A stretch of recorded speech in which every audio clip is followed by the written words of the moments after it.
بسم اللہ الرحمن الرحیم. مکہ مکرمہ میں ہوں میں اس وقت اور بس خانہ خدا کی زیارت کا شرف حاصل ہو رہا ہے الحمدللہ.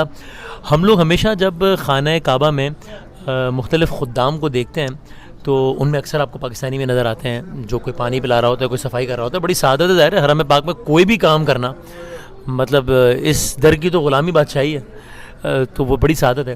کچھ لوگوں کو لیکن ہم ہمیشہ دیکھتے ہیں کہ وہ ان کو اللہ نے ایسی ڈیوٹی پہ لگایا ہوا ہوتا ہے کہ آپ دیکھ کے سوچ رہے ہوتے ہیں کہ یار کیا بات ہے یار, یہ کیا نوکری ہے یار. مثلا اگر آپ مدینہ پاک جاتے ہیں, اگر آپ وہ کوئی بندہ کرین پہ چڑھا ہوا ہے, وہ گنبد خضرا کے پاس کوئی کام کر رہا ہے صفائی کا یا الیکٹرک کا یا کچھ بھی, تو آپ کہتے ہیں یار کیا بات ہے یار, کیا یہ کیا نوکری ہے زبردست.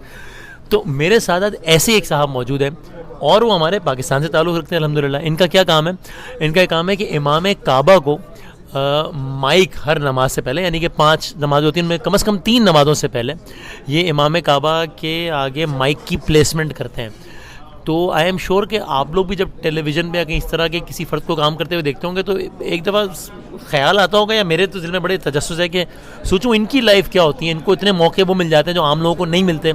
ظاہر امام کعبہ کے پاس کھڑے ہیں تو خانہ کعبہ کو مس کرنے کا شرف, بہت ساری اور چیزیں. تو میں ان سے آپ کی بات کراتا ہوں. رشید صاحب ہیں ہمارے ساتھ. السلام علیکم. وعلیکم السلام. خیریت سے ٹھیک ٹھاک ہیں؟ الحمدللہ سر, الحمدللہ. تو رشید بھائی آپ کا تعلق پاکستان کے کس علاقے سے؟ یہ لاہور سے ہوں سر میں. ہاں, آپ ایگزیکٹلی کیا کرتے ہیں ذرا یہ بتائیں. سر میں امام کعبہ کا مائک ترتیب کرتا ہوں, یعنی کہ نماز سے پہلے وہ ان کا بالکل گولڈن مائک نہیں ہوتا وہ لگانا, ترتیب کرنا اس کا کام ہے, اور اٹھا کے واپس لے کے جانا. کتنے عرصے سے کر رہے ہیں؟ سر 5 سال سے. تو اور حرم میں کتنے عرصے سے ہیں؟ حرم میں 10 سال سے ہوں میں. 10 سال ہو گئے. تو ذرا مجھے بتائیں, چونکہ اتنے سارے خدام کو دیکھتے ہیں حرم میں, تو یہ کس طرح ہوتا ہے؟ ابھی آپ جو کام کر رہے ہیں اس سے پہلے مجھے بتائیں کہ حرم میں خدام کو نوکری کس طرح ملتی ہے, یعنی اس کے لیے کوئی اپلائی کرتے ہیں یا کیا ہوتا کیا ہے؟ جی سر, اس کے لیے اپلائی کرتے ہیں پہلے. یہ کمپنی ہے نیشنل مین پاور. اچھا. اس کمپنی میں ویزے جاتے ہیں یہاں سے, ہر کنٹریز میں جاتے ہیں, مسلم کنٹریز میں. تو وہ کنٹری کے تھرو آتے ہیں یہ ویزے. آپ نے بھی اپلائی کیا تھا سر؟ آپ نے کیا اپلائی کیا تھا کہ میں کیا کام کرنا چاہتا ہوں حرم میں؟ خادمین کے لیے. اور آپ نے اسی جاب کا کیوں انتخاب کیا تھا, کوئی اور جاب کیوں نہیں؟ نہیں سر, یہ خواہش تھی اور سمجھ لیں والد صاحب کی دعا لگ گئی مجھے. اچھا. والد صاحب کی دعا ہے یہ. تو میرے والد صاحب اصل میں پیرالائز تھے, تو کام کوئی میں کر نہیں پاتا تھا ان کی وجہ سے نا, بیماری کی وجہ سے. کیونکہ ان کو حمام لے کے جانا, ان کا کھانا پینے کا خیال, یہاں تک کہ ان کو خارش کی بھی تھوڑی سی طلب ہوتی تھی نا, تو وہ آواز دیتے تھے. تو میں کام جاب اسی لیے چھوڑ دی. 2-3 مرتبہ میں نے کی جاب.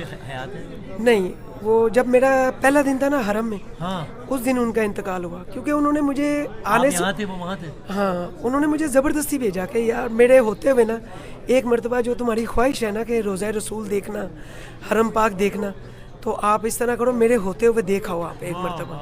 آپ کی جاب لگ گئی تھی اس زمانے میں, اور آپ اس سے پہلے کبھی سعودی عرب نہیں آئے تھے؟ خانہ کعبہ اور روضہ رسول نہیں دیکھا تھا؟ دیکھا ہی نہیں تھا. بس خواہش تھی یہ کہ نعت سننا اور رونا کہ کسی طرح کبھی میں بھی عمرہ کروں گا.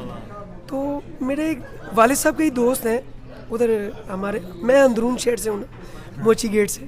تو وہاں انہوں نے مجھے بولا کہ بھئی بیٹا یہ پیسے پکڑو اور جا کے عمرہ کر کے آؤ. تب 35,000 روپے میں ہوتا تھا عمرہ. تو انہوں نے مجھے 50,000 روپیہ دیا کہ بھئی آپ عمرہ کر کے آؤ نا, اتنا روتے کیوں, تڑپتے کیوں؟ تو میں نے والد صاحب کو بتایا. انہوں نے کہا نہیں یار, ابھی گھر میں جوان بہنیں بیٹھی ہوئی ہیں اور میں بھی بیمار ہوں, تو میرا خیال کون کرے گا؟ پہلے تو جانے نہیں دیا, جب وقت آیا ان کا آخری, ہاں یہاں پہ میں نے اپلائی کیا, تو میں ان سے یہی کہتا تھا, میں کہ ایک دفعہ چلا گیا نا واپس نہیں آؤں گا, پھر شکل دیکھنے کو ترسو گے آپ. وہ کہتے بس آپ ایک مرتبہ جاؤ تو صحیح یہاں سے. جب یہاں پہ آیا بعد میں پتہ چلا, بھائی نے بولا کہ بھائی اس طرح نا وہ پردہ کر گئے. بس میں تو 4 سال گیا ہی نہیں واپس. میں نے کہا دنیا ہی ختم ہو گئی, بس پاکستان جا کے کروں گا کیا. پھر بہنوں نے, بھائیوں نے, دونوں نے بڑا زور دیا کہ یار واپس آؤ نا کسی طرح. ایک مرتبہ ان کی 4 سال تک آئے ہی نہیں آپ کو خبر کب ملی جب کچھ دنوں 80 دن؟ ہاں اسی دن ہی مل گئی تھی میرے بہنوں. اس وقت آپ کوئی یہ نہیں ہوا کہ یہ سب کیا ہو گیا, میں واپس جاؤں؟ سکتا آ گیا نا, بس نہ رویا کچھ عرصہ, تو رویا ہی نہیں. میں ڈیوٹی کر رہا تھا, بس کہہ رہا تھا کہ ڈیوٹی بس کرنی ہے, ڈیوٹی پہ جانا ہے, جس طرح والد صاحب کہہ رہے تھے. بس ایسے ہی وقت گزر گیا. تو آپ کہہ رہے تھے والد صاحب کی دعا, انہوں نے آپ کو ایسی دعا دی تھی کہ دعا دی. کیا کہتے تھے, کیا دعا دیتے تھے؟ وہ کہتے تھے تو جس طرح میری خدمت کر رہے ہیں نا تین دنیا سلام کرے گی. تو میں یہی کہتا تھا, آپ کو تو آپ اس کو کیا سوچتے تھے کہ ایک دل رکھنے کے لیے کہہ رہے ہیں؟ وہی نا, میں یہی سوچتا تھا میں کہ کوئی کیا ایسا کام ہوگا کہ جس سے دنیا مجھے سلام کرے گی. میں یہی کہتا تھا میں کیا آئی جی لاہور لگنے لگا ہوں. یہ کہتے تھے ان کو واقعی مذاق میں؟ اچھا اچھا. بہت فرینکلی تھا میں اپنے والد صاحب کے ساتھ, بہت فری تھا. اچھا پھر آپ یہاں آ گئے اور اپنے 5 سال تک کیا کام کیا؟ ابھی تو آپ مائک لگائے تھے, اس سے پہلے کیا کیا؟ ہاں, نظافے میں نے مختلف ڈپارٹ میں کام کیا ہے. میں نے قرآنوں میں کام کیا ہے, مکینوں میں کام کیا ہے, میں نے مکتب میں کام کیا ہے, چائے تک بنا کے ان کی دی ہے, صفائی کا کام کیا ہے. صفائی میں تو کچرا میں ایسے اٹھاتا تھا تو مجھے دیکھنے والے کہتے تو یہ کیا نظر آتا ہے. میں کہا یہ ہیرے جواہرات ہے. تو وہ کہتے پاکستان میں بھی ایسے کرتا. میں کہا نہیں, یہ اس کے لیے تو روتا تھا کہ یہاں آؤں گا کب, کہ مجھے سرکار کے در کی جاب کہاں سے ملے گی, کیسے ملے گی, کبھی سوچا نہیں تھا. پہلے مدینہ منورہ میں تھے یا پھر پہلے دن سے خانہ کعبہ میں ہی ہیں؟ سر میں پہلے ریاض میں گیا تھا, وہاں سے ٹرانسفر کروا کے یہاں پہ آیا. خانہ کعبہ. ہاں, تو انہوں نے بولا کہ آپ کی مدینہ شریف ڈیوٹی نہیں لگائیں گے, آپ کی لگائیں گے تو حرم پاک میں لگائیں گے. میں کہا یار دونوں حرم میں کہیں بھی لگا دو, بس ڈیوٹی لگا دو حرم میں, بس کم از کم. بس وہ بعد میں سمجھ لگی کہ حرم میں کیوں نہیں ڈیوٹی لگی. سر ادب کے بڑے لیول ہے وہاں پہ مدینہ شریف میں. اب یقین کریں بڑا پروٹوکول ہے. ہم نہیں کر سکتے اتنا خیال. یہاں تو انسان کو غصہ بھی آئے, یہاں سے کوئی غلطی ہو جائے نا تو ہم تو سرکار کے پاس جا کے معافی مانگ کے دو صبح کھاتے ہیں, سرکار پھر لاج رکھ لیتے ہیں. یقین جانے میں کہتا ہوں مجھے صحیح اللہ تعالیٰ نے نا صحیح چن کے رکھا ہے ایسے. اچھا پھر آپ وہ کام کر رہے تھے, آپ یہ کام کرنا یعنی اس کام میں کیوں ہے؟ امام کعبہ کو مائک لگاتے ہیں. ہاں, یہ مائک, یہ بڑی پیاری آپ نے بات کی ہے.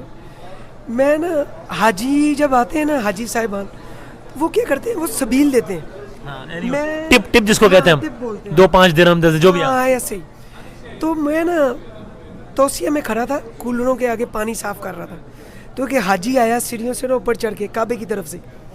تو جب ادھر سے آئے تو وہ دیکھ رہے تھے میری طرف کہ یہ پیسے کی طرف دیکھ کے نا تو یہ لپکے گا میری طرف جیسے دوسرے خادمین کرتے ہیں.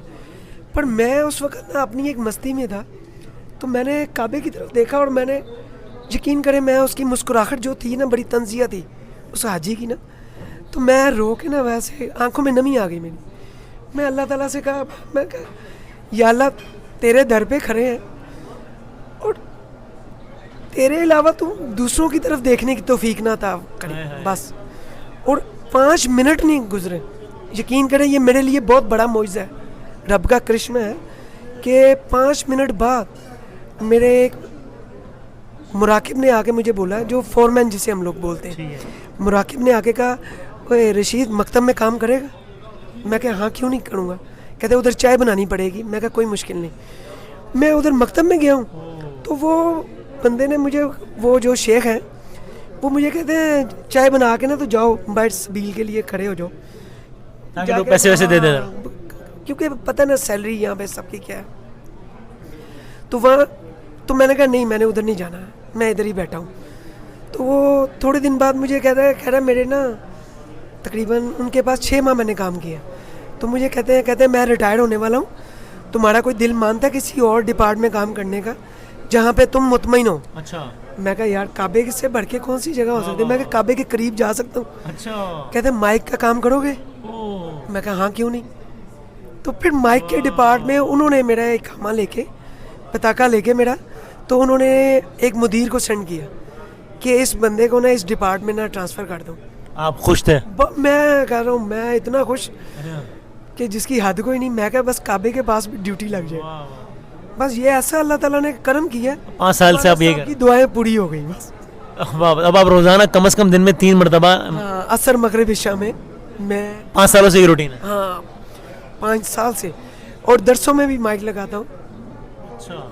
تو بہت سارے لوگ, میرے ذہن میں بھی سوال تھا, اس لیے میں آپ سے پوچھ رہا ہوں, آپ مل گئے تو کہ امام کعبہ کہاں کھڑے ہوتے ہیں؟ چونکہ میں نے بھی کوئی نماز پڑھی تو مجھے آگے تو نظر نہیں آیا, تو وہ کعبے کے پاس ہی کھڑے ہوتے ہیں کیا, کہاں کھڑے ہوتے ہیں؟ نہیں ابھی کعبہ کے بالکل جہاں پہ رکن جمانی ہے نا جی طرف, اور دوسری طرف حجر اسود ہے, وہ جنوبی کہلاتا ہے جگہ, اس سائڈ پہ پیچھے کھڑے ہوتے ہیں. یعنی یہ کعبہ ہے اور یہ طواف ہے. ہاں بالکل پیچھے طواف کرنے والوں کے پیچھے بالکل, اور وہاں سے آگے سے جگہ خالی کروائی جاتی ہے. ہاں بیچ میں ایک اتنی جگہ خالی ہوتی ہے, بالکل بالکل بالکل ادھر کھڑے ہوتے ہیں.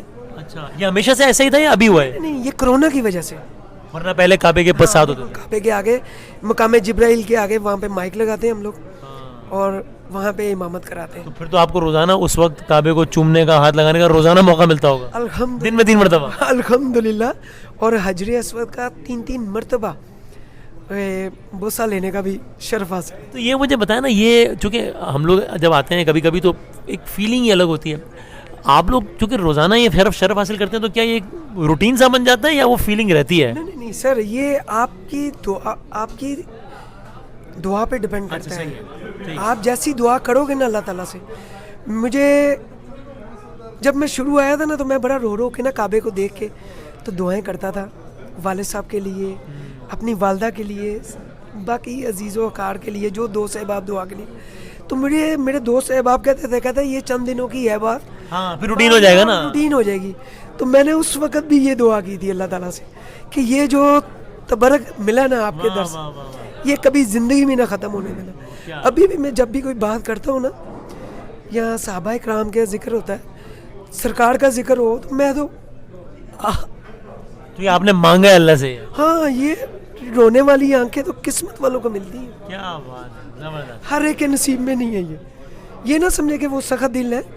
یہ بس میں کہتا ہوں یہ انمول تحفہ مجھے اللہ تعالیٰ نے تحفہ دیا ہے کہ میں بہت نازک سے دل کا ہوں, اور سرکار کی بات آ جائے, آقا سرکار صلی اللہ علیہ وآلہ وسلم کی, اور رب کے در کی بات آ جائے, میں تو امام صاحب کے پیچھے نماز پڑھتے وقت بچوں کی طرح رونا شروع ہو جاتا. جب تلاوت کی آیت طاری ہو جائے تو میرے سے کنٹرول نہیں ہوتا. کیا بات ہے, میں تو بس آپ دیدہ ہو جاتا ہوں بس. رشید بھائی, آپ سے گزارش ہے کہ پلیز یہ جتنے لوگ بھی دیکھ رہے ہیں ان کو اور مجھے, آپ ان خوش نصیب لوگوں میں سے جن کو دن میں 1 سے زیادہ مرتبہ خانہ خدا کی زیارت نصیب ہوتی ہے, چومنا نصیب ہوتا ہے, تو ہمیں پلیز دعاؤں میں یاد رکھیے گا. مجھے نام لے کے آپ نے یاد رکھنا ہے دعاؤں میں, یہ وعدہ لے کے جا رہا ہوں میں آپ سے. انشاءاللہ, ٹھیک ہے نا, پوری کوشش کرنی ہے آپ نے انشاءاللہ. اور ابھی آخری بات بتا دیں, ابھی تو وہ یہ کورونا کے بعد سے وہ پورا ایک سرکل بن گیا نا, تب نہ کوئی کعبے کے پاس جا سکتا ہے, امام بھی پیچھے کھڑے ہیں. کچھ آپ کو اندازہ ہے کہ یہ پرماننٹ ارینجمنٹ ہے یا ابھی شاید انشاءاللہ پھر یہ جس طرح آہستہ سختیاں ختم ہو رہی ہیں دوبارہ یہ دیوار ختم ہو جائے گی اور کعبے کو چومنے کا, غلاف ہاتھ لگانے کا موقع ملے گا؟ کوئی اندازہ ہے کچھ؟ انشاءاللہ سر, کیوں نہیں, وہ اللہ تعالیٰ سبب بنانے والا ہے. یہ کیونکہ یہ جو آرڈر آتے رہتے ہیں ان کو, یہ اسی طرح چلتے رہتے ہیں. اس کا امکان ہے. ہاں بالکل, انشاءاللہ, کیوں نہیں. بہت شکریہ, بہت نوازش, تھینک یو.